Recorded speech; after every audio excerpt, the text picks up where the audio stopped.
Hi, I'm Lippy. And I'm Grumpy. Together we're Lippy and Grumpy Do Podcasting. In this episode, a touch of deja vu, plastic-eating bacteria, rogue vacuum cleaners, and weird Olympic sports. Now, Lippy. Hello. Indeed. This is going to be a bit deja vu-ish, I suspect, as this is pretty much the episode we did record, but I made a bit of a boo-boo, so it should flow really well with virtually no editing. So, a long, long time ago, we talked about a thing called nodcrafty, which was a word by Susie Dent. And it's when you nod in a meeting and you have no idea what's actually going on. And you raised a very good point about what happens if somebody asks you a question after that.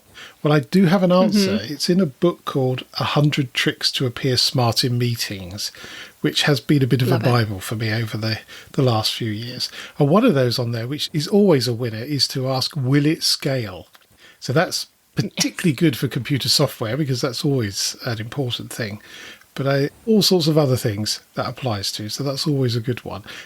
So if you're looking for good excuses in meetings, that's the book to buy. And I'll endeavour to leave a link somewhere. Yes, well, I have a meeting tomorrow, so I might try and just say it and see what everyone says. Yes, they'll probably look a bit daft, but I mean, it would apply to you as well. If you can create a meal, can you create it for 100 people at the same time? So it works for you too. It does. And back in December, we had our advent calendar, audio advent calendar. We did. And one of them, and I've forgotten what the fun fact was, but it was about mistletoe. And I think it was the meaning of the word mistletoe. Anyway, I had a message from Davros saying I've just won the office quiz because of that. And I think we inquired about how much he'd won or what he'd won, and it turns out it was nothing. He didn't win a thing. No. It's a bit of a shame. Can't have it all, I suppose. He's got the knowledge now, though. Well, you would have you'd hope so, but then we recorded that and I've forgotten. Yeah. So maybe not. Very good point. Maybe not. And I had a nice message from Orange Marshall too, saying he was pleased we were back on Friday mornings, which makes his day. Yes, so which was short and sweet, but we're now back officially. It was a bit short and sweet, wasn't it? But it was great being in the same room, although it was a bit odd. But it was. A lot of energy, which was really good. So yes, we must do more of that wherever possible. Yeah. So a while back, you sent me a TikTok link, which I still don't quite understand, I have to say, for a gentleman called Stephen Bartlett, who is the new dragon in Dragon's Den. Yes, and he is. Some weeks have gone past since you sent that, so I know a bit more about him than when we first recorded this. And I can't even remember what he was saying. Oh, it was about podcasting, wasn't it? It was about podcasting, yes, about how just writing things down, saying things, just made his life a whole lot better, really, was the short and sweet of it. And about doing it, if you do it for yourself, it makes it a lot more interesting for people to listen to than if you're doing it to gain to make fame, money, I guess. Basically, and make it a famous podcast and whatever. That's where we're headed. I think that's always Lippy and Grumpy. Quite. I think it's always the case, though. If you don't focus on the money, sometimes you have to. But if you try not to, then you make it because of you're producing a quality product. In theory, anyway. Definitely. I don't think it always works, but it's a nice idea. I was going to say, not that we always endorse listening to other podcasts, but his is a very good one with a lot of famous people on it talking about very interesting things, if you are interested in a different podcast. I've not listened to his podcast. I have been seeing some of his things come up in the socials, which are quite interesting. Yes, he interviews a lot of famous people on a lot of subjects that are a bit taboo normally to talk about. One of the really popular interviews was Jimmy Carr's. Oh, right. And Jimmy Carr talking about luck and how people perceive luck differently and grab hold of luck differently and opportunities and how much luck he feels like he had in his life to be able to get to where he was. Oh, interesting. I might look out for that. That was good. Talking of podcasts, I see that Spotify have got into a bit of a argument with a few musicians over, is it Josh Rogan? His podcast. And talking about the thing that we don't talk about that's been all over the world for a couple of years.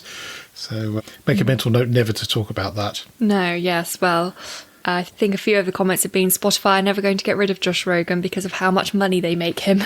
Yes, yeah. I suspect that probably is the case.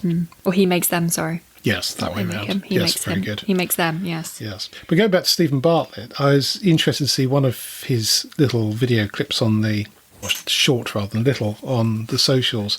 He was talking about comparing when he was flat broke and finding £12 down the back of the seats in the local chicken shop, which was enough to buy him food for that day, as opposed to when he floated his company and made many, many millions of pounds.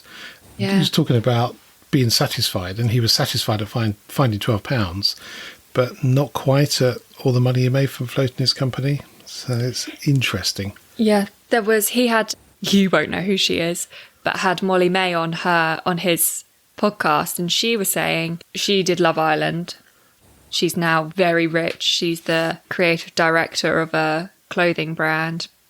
Earns a lot of money, but she's never satisfied. It's always, okay, now what's next? Now what's next? And I feel like sometimes when you get to being super rich, it reaches a point where it just doesn't make a difference. So you don't feel the same excitement or same enthusiasm towards it. No, I can understand that. But surely at some point you go, enough is enough. I can just enjoy this, enjoy the money, enjoy doing other stuff rather than making money. Spend it. Yeah. I know I would if I had that much money. Well, you look at, I think it's Jeff Bezos' wife I saw this week. She waltzed away for the marriage with quite a lot of money, and I think she spent a great deal of it with charitable work. So good for her. Very good for her. Yes.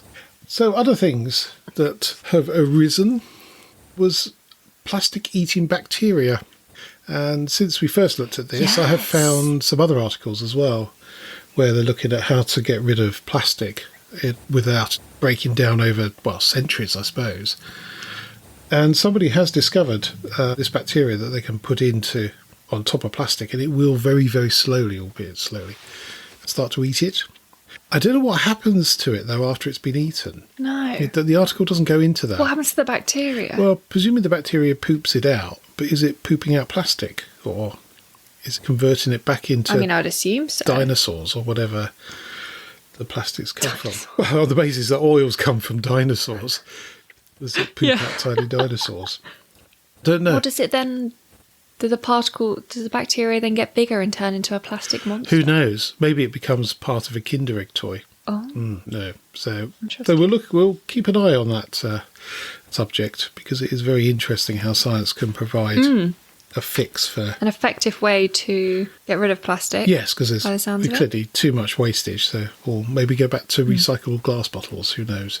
And as part of my treatment for prostate cancer, I've discovered that a plant-based diet is the best way forward, which is probably not too much of a surprise. But what has been a surprise is the amount of wind that it generates. So really quite shocking, to be honest. But I'm sure it's a good thing. Came across a book, I was recommended it by a couple of groups, unfortunately titled How Not to Die, which is... an interesting book to leave on the coffee table. Yeah, I did spot it a few times in the week, and it took me a while to realise what it was, because I knew obviously I'd heard about the book, but I was like, what? Why is that reading a book about not dying? Yes, indeed. And it takes lots of different diseases. But there is a common thread through them, which is eat plants, not meat and dairy.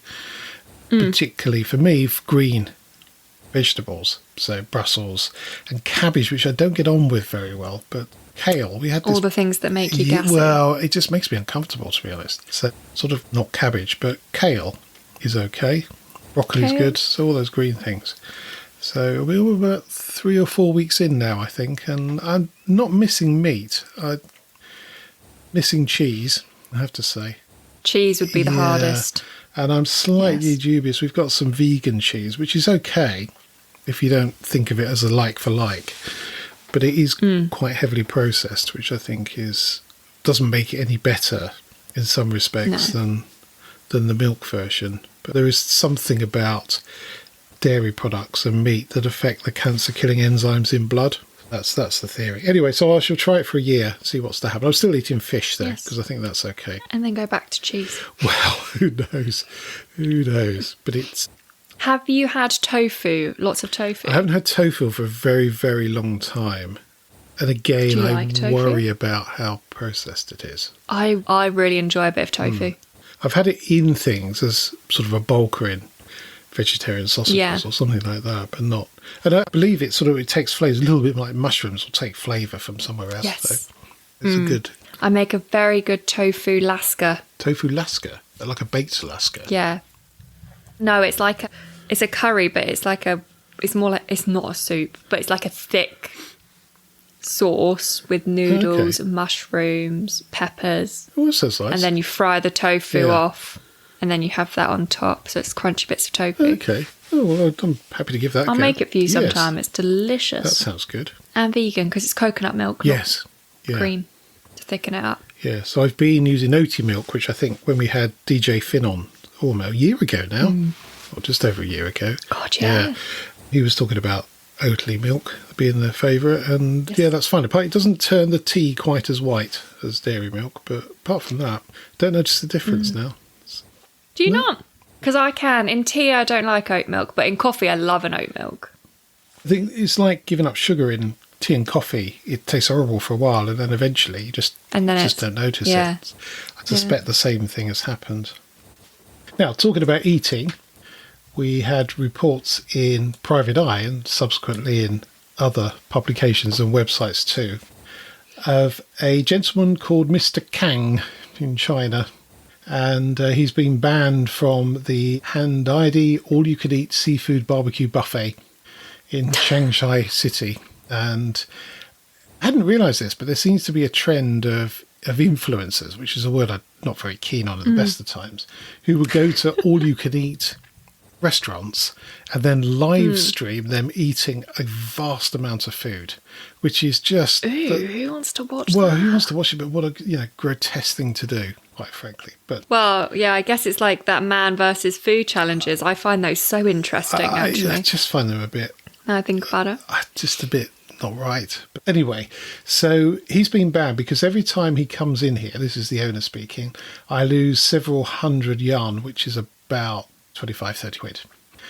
We're talking 1.5 kilograms of pork trotters, 4 kilograms of prawns, and when he drinks soy milk, he can drink 20 or 30 bottles. So we don't know how big a bottle is. Oh my God. Could be like one of those little Yakult yogurts rather than...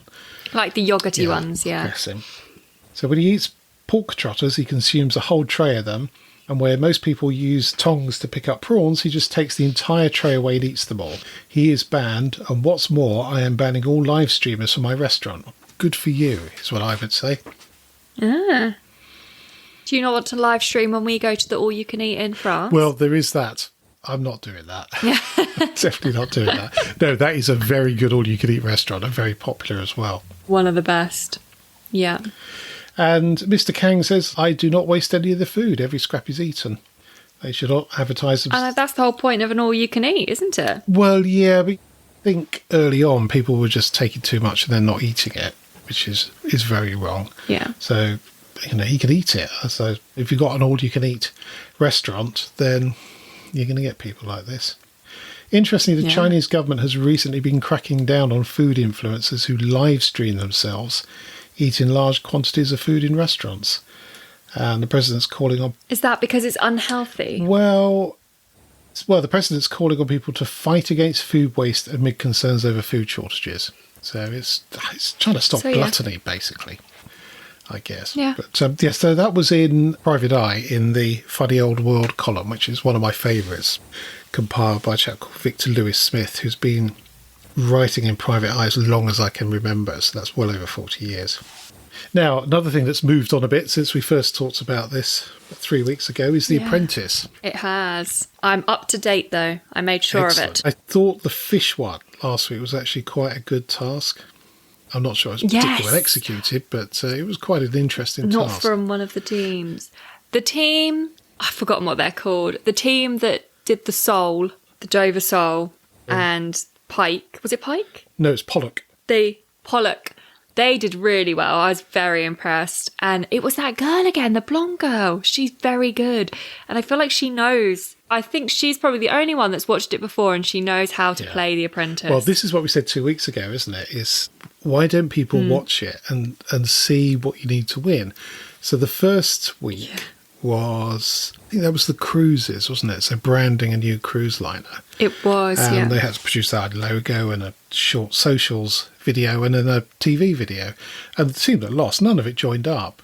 And you've got a day to do this. So you know you're not going to produce something that's people are going to go, wow, unless you're really, really good. But producing something that's joined up is got to be the key to winning that task. So exactly. It's not necessarily about the actual artistic value to it or like the actual sellability of it. It's the business side of things. So the logos on everything, the names on everything. Absolutely. The video makes sense that it's a cruise and not in someone's back garden. Yeah, quite. Absolutely. Yeah, so it'd be interesting to see how that proceeds. I noticed in the last one there was a few instances where people were saying, I don't agree with what you're doing and I want to make sure you appreciate what I've said, but I will back you all the way. I guess preempting a boardroom scene where they said, well, I suggested this and you chose not to do it, so I shouldn't be sacked type thing. I think there's going to be a lot more PMs being fired. Who knows? Who knows? And it gets to a point in there, I think, where people go because of their business plans. Yes. And that is the best part of the whole show. Yes, I know. Is the stupidity of the business plans and the whole, like, did you not think this was actually going to be read? Yes, again. What makes you think people don't watch it? We wouldn't calculate the numbers to make sure your numbers made sense. Indeed. Yes, I think we're some weeks away from that. It's always quite a tense episode, I think. Yes. Yeah, indeed. Definitely. Interesting. I was listening to another podcast yesterday and they were talking about Alan Sugar in particular. And they were being a bit rude about his one-liners. I literally said to Chris, I was like, do you think he picks a task and then he spends the rest of the week looking up puns? I don't think he does, but I think somebody does, writes them on a cue card and he just dispenses them at some point. And not particularly well, it has to be said. There's no build-up, he just says it. Yes, exactly. Just comes out with it. Exactly. It just comes out, doesn't it? And everybody groans. Yeah. It's very, very odd. And that hasn't... And it's like you have to laugh, otherwise you could get fired. Well, that's it. You've got this dreadful joke and then people very politely laughing, including the guy who's replaced Claude temporarily, who was the first winner, who's clearly still slightly uncomfortable in his presence, despite having... Because you can see Karen eye rolling, can't you? She's like, oh, God. What she does best, really. Interesting. I can't remember what this week's task is, but... Yes, very excited. Something that came up a week or so ago was about robot vacuum cleaners, of which you are proud owners of one. We are. He is currently switched off just whilst the bathroom is being done because there's just stuff everywhere in our house and we've covered all the doors and everything, so he can't move around. So we've switched him off for now. Poor thing.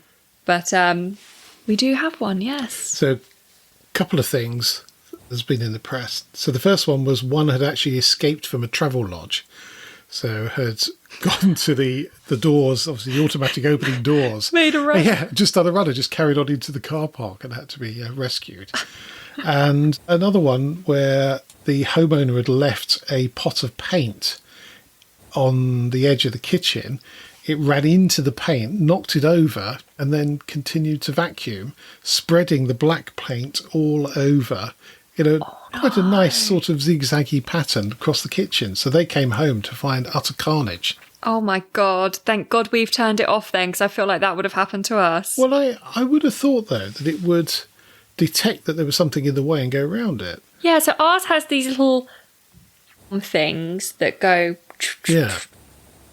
And for those of you that can't see, they go back and forth in front of it as it spins. But if it knocks it over... with one of those, then I suppose so. Game over, really. It's knocked over. I thought that was strong enough to knock a pot of paint over. it's a big pot. It wasn't a little taster pot. Yeah. I mean, these are supposed to be, if a cat sat there and decided not to move, you don't want it to be lacerated, which by the sound of it, it would be. But I think the problem is that they named the vacuum cleaner Bop Bop. Bop Bop, which is a crazy name, and I think it's some sort of naming karma here. Ours is called, well, I didn't name ours, but ours is called Little D. Yeah. Because it's a D something. Yeah, you see, naming it, So, not good. Well, he did turn on the other day on his own. We just heard him talk to himself and then, well, it's a she. The machine is a she, but the little robot's a he. And she went, starting up. And then he just went meow, out of his little house and then went back into his little house, went charging. How weird. You wouldn't want that happening at Really 3 weird. o'clock in the morning, would you? Yeah, starting Yeah, up. that would be quite worrying, really. Had me wondering, though, because yours has a map, doesn't it? It does. Well, where does that map stay? Is that uploaded somewhere? It's not a map. Well, it is a map, obviously, but it's just the route it takes. It's not the full house. Yeah. So it's not like a floor plan of our house. Like we leave out a few of the rooms. It doesn't go upstairs. No. Just I wonder whether there was something that could be hacked there. The problem is I've been watching too many episodes Probably. of The Hustle over the last couple of weeks. And you've got your criminal mind on. criminal mind, but also hacking into things just seems to be simple. Somebody sits down and they go, I can't Push possibly enter. be that easy. It hadn't worked for 2 weeks on Monday and it took me 20 minutes to remember my password. So I don't know how somebody else could sit down and just logged on straight away.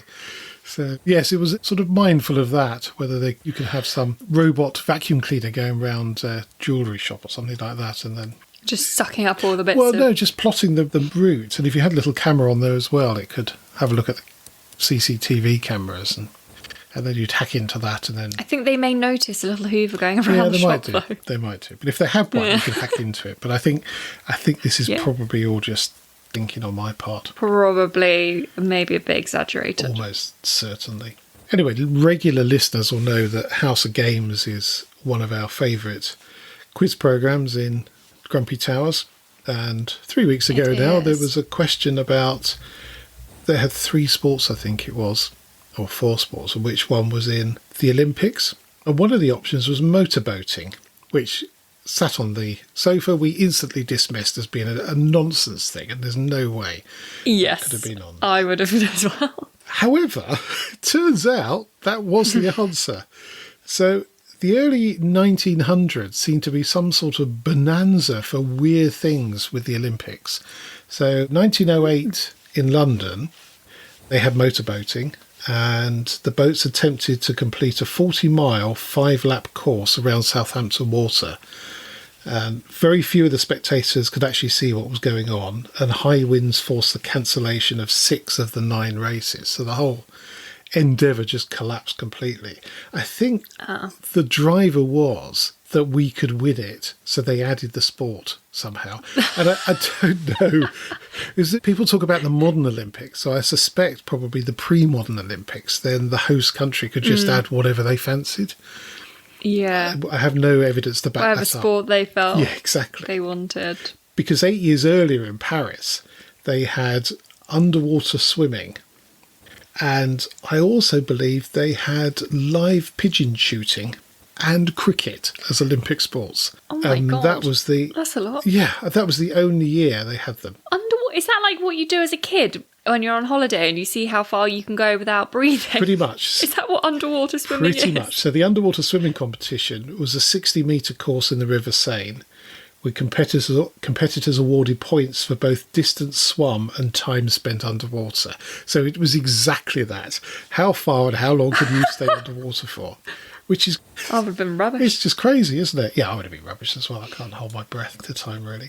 And then the last weird one, although not that weird, is tug of war, which was it was between 1900 and 1920. Where I used to live, used to be a world champion of tug of war in Sandhurst. Oh, really? Yeah. They were world champion tug of war team. Good heavens. Yeah, so I don't think we'll ever see that period of time where we have really weird sports added to the Olympics. It's too commercial. I would quite like that, though. Yes. Just to be like, and now, for this. Cheese rolling down a very steep hill. Yeah. Or welly throwing. We're good at that. Yeah. Yes. What's the other one? Big tree log thing. Oh, what, cutting up logs? Yeah, that would be good, wouldn't it? 2 blokes and a big saw, or 2 ladies and a big saw. Yeah, that would be great fun. So one of the areas of motorsports that I love the most and have done for decades is rallying. And it's a little bit like Formula One. It's become a little bit too in favour of the manufacturers. It's not a spectators race, it's a technology race, as Dave Richards would say. But I was interested to see this year, 2022, quite a lot of changes being made to the regulations. So we've got hybrid cars, so they've got 1.6 turbo engine, not massive, and then a 100 kilowatt electric motor with a battery to support it for a range of about 20 kilometres. And it's got all sorts of clever regenerative braking, so you can top the battery up as well as you go. And so parts of the route that aren't competitive, so between the stages and in the service parks, have to be done under electricity. You can't use the petrol, which is quite clever. The cars are running on 100% sustainable fuel, which is something we've covered. We've covered in this a while back, and it's a topic I'm keeping an eye on. So a lot more eco-friendly. Yes, absolutely. So much, much better. But what I found really interesting is obviously the high voltage in the cars can cause a lot of trouble in an accident. And rally cars tend to go off the road a lot more often than Formula One cars because there's bigger drops and bigger gaps as well. And it's not unusual for spectators to help them push the car back onto the track. Yeah, and I've seen that. Yeah, I have seen people where a car has rolled down the bank where the spectators have rolled the car back up again onto its roof, onto the wheels, onto the roof, back up. But obviously, high voltage could be quite nasty. So they've put this system in where there's a green light on each side of the car, or a light on each side of the car. And if it's green, it means you can touch it. It's absolutely safe. Presumably if it's red, you can't, or any other colour. Which I thought they've really thought that through. Really, definitely. Really quite clever. And I'm slightly disappointed to see that there's no World Rally Championship round in the UK again. We haven't had one since 2019. And they were planning to use the Northern Ireland Road, so it would be a tarmac event. And for anybody that's seen it, it is it's brilliant spectator sport in Northern Ireland. But it all fell through due to a lack of funding, which is a real shame, because there's that's a shame. No two ways about it. That amount of activity in that area brings in a lot of money to the local area. So that is quite a shame. So hopefully next year we'll have it back. But we've not had it for so long like it used to be in sort of up to the end of the 90s, where it would be half of the UK would take. I've seen them where they go from Bath all the way up to Scotland and then back through Wales, and it's a 5-day event with a massive amount of driving and probably hideously unsafe, to be honest. Oh yeah, probably. Think of the road closures. Well, yes. Well, different times there weren't so many cars on the road. But I do remember there was somebody on one of the Facebook groups talking about an event he did where the driver got to day 4 and he said, I am so tired, I'm hallucinating. So the co-driver then drove the next leg with the MacBook strapped to his leg so he could see where to go up to the next. Oh my God. No, absolutely astonishing. So the real heroics in terms of epic driving and co-driving, and service crews travelling just miles and miles and miles. Yeah. I mean, we used to spectate on it, and you do a couple of 1,000 miles over that week just following them, which is incredible. Not so for many years, but maybe we'll see a bit of it back over the next few years. That would be cool. Because we've got some British names now up there, so let's hope for some good results. Well, needless to say, with the weather and other goings on, I've been nowhere near the allotment.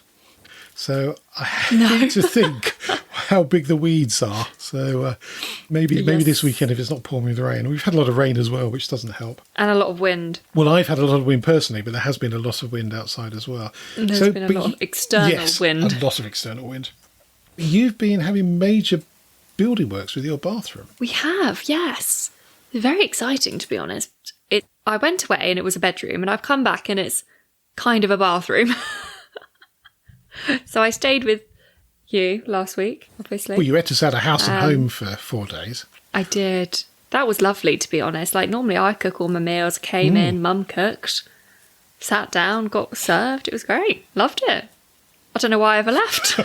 We made you do the washing up. But anyway. Oh, yeah.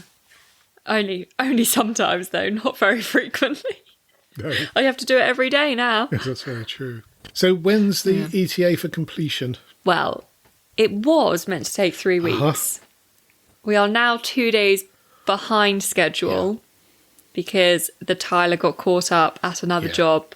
He was meant to start Monday. He's now starting tomorrow. Unfortunately, this does happen. Yeah. So they had our plumber, who's doing like the project management side of it, had accounted for a couple of days leeway in the 3 weeks. So that is good.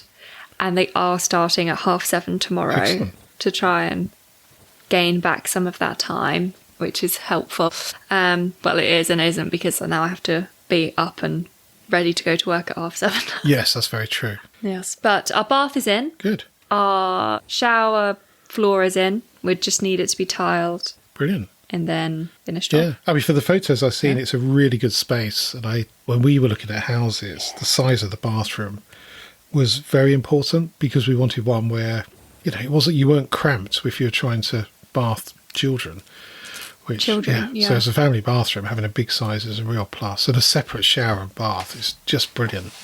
Really perfect. Good. We're so excited. So once that's done, then we just need to sort out the downstairs bathroom. Yeah. But the wedding first. Yes. Well, you've got a decent bathroom. You don't need to worry about the one what's downstairs just yet. Rip it out, leave it as an empty room. Yeah, storeroom, put rogue vacuum cleaner robots in there. Yeah, lock him in when I'm at home alone. Yeah, exactly. Good. So do you have a top tip for us? I do have a top tip. A top tip with experience from Sunday. Okay. So on Sunday, I threw my friend her baby shower, which was super lovely. Everyone had a really nice time. It looked really nice. The decorations looked really good. However, my top tip would be to never, ever do a balloon arch yourself. Just pay someone to do it for you. It is not fun. It takes ages. And then when you've finally done it and you go to pin it to the wall, all of the balloons pop out everywhere.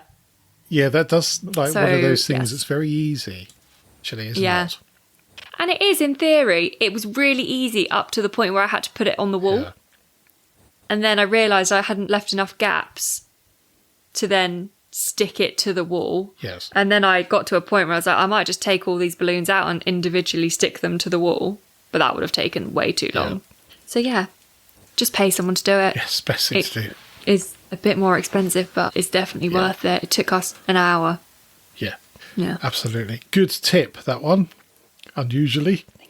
Good tip. Have you got any photos of the balloon arch? No, I didn't take any pictures the whole day. Oh, that's a shame. I was so busy rushing around trying to do stuff, I didn't take any pictures. Now, my fun fact is about a phrase that's often used called Big Bertha. And it's often used to describe, unfortunately, someone, but something that is very large indeed. And the name came from a giant howitzer, which was a gun used in the First World War, developed by Germany, and it comes from the name of the owner of the Krupp company who made it, called Bertha Krupp.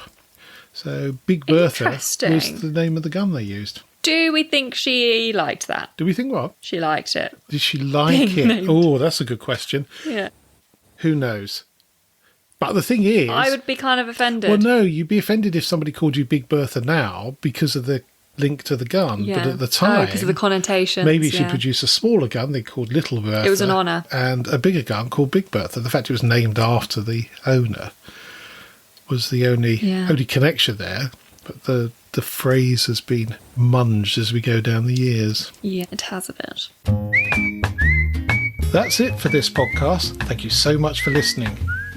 You can help spread Lippy and Grumpy's view on life by leaving a review on your favourite podcast platform. If you're not sure how to leave a review, or if you download from Spotify, there's some help at lippyandgrumpy.uk/review. And if you would like to get in touch, email podcast@lippyandgrumpy.uk. So it's goodbye from me. And goodbye from him. Goodbye. Goodbye.